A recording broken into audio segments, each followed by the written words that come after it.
भगवान की मदद। एक शहर में एक सेठ रहता था। उसके पास बहुत पैसा था। वह बहुत फैक्ट्रियों का मालिक था। एक शाम अचानक उसे बहुत बेचैनी होने लगी। डॉक्टर को बुलाया गया, सारे जांच करवा लिए गए, पर कुछ भी नहीं निकला। लेकिन उसकी बेचैनी बढ़ती गई। उसके समझ में नहीं आ रहा था कि ये क्या हो रहा है। रात हुई, नींद की गोलियां भी खा ली, पर न नींद आने को तैयार और न ही बेचैनी कम होने का नाम ले।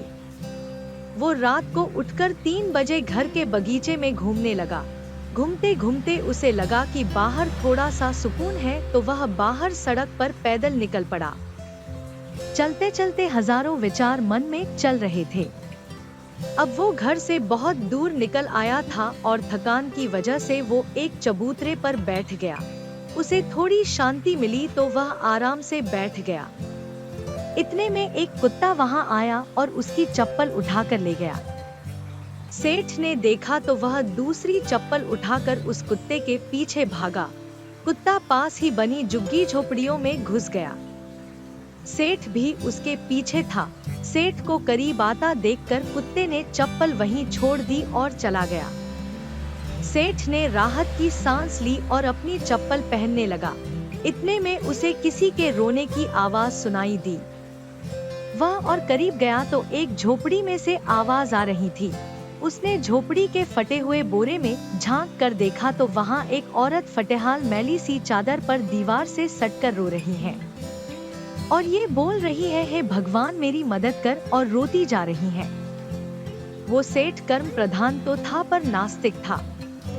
अब उसके मन में सैकड़ों सवाल चल रहे थे, क्योंकि उसकी बेचैनी तो उस वक्त ही खत्म हो गई थी जब उसने एम्बुलेंस को बुलवाया था। वह यह सोच रहा था कि आखिर कौन सी ताकत है जो मुझे वहां तक खींच ले गई। क्या यही ईश्वर है?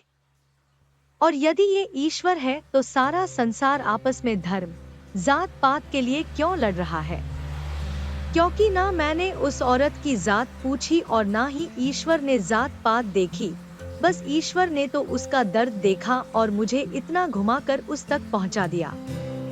अब सेठ समझ चुका था कि कर्म के साथ सेवा भी कितनी जरूरी है, क्योंकि इतना सुकून उसे जीवन में कभी भी नहीं मिला था। तो दोस्तों, मानव और प्राणी सेवा ही धर्म है। यह असली भक्ति है।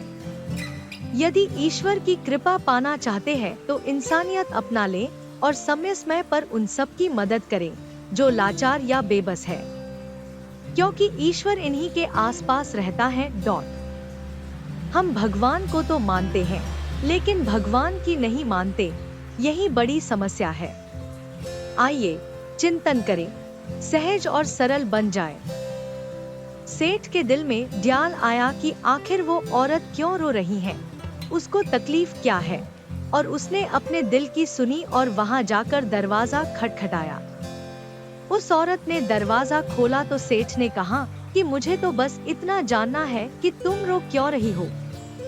वह औरत के आंखों में से आंसू टपकने लगे और उसने पास ही गोदड़ी में लिपटी हुई उसकी 7 से 8 साल की बच्ची की ओर इशारा किया और रोते रोते कहने लगी कि मेरी बच्ची बहुत बीमार है, उसके इलाज में बहुत खर्चा आएगा और मैं तो घरों में जाकर झाड़ू पोछा करके जैसे तैसे पेट पालती हूँ। मैं कैसे इलाज कराऊं इसका? ये सब सुनकर सेठ का दिल पिघल गया और उसने तुरंत फोन लगाकर एम्बुलेंस बुलवाई और उस लड़की को एडमिट करवा दिया।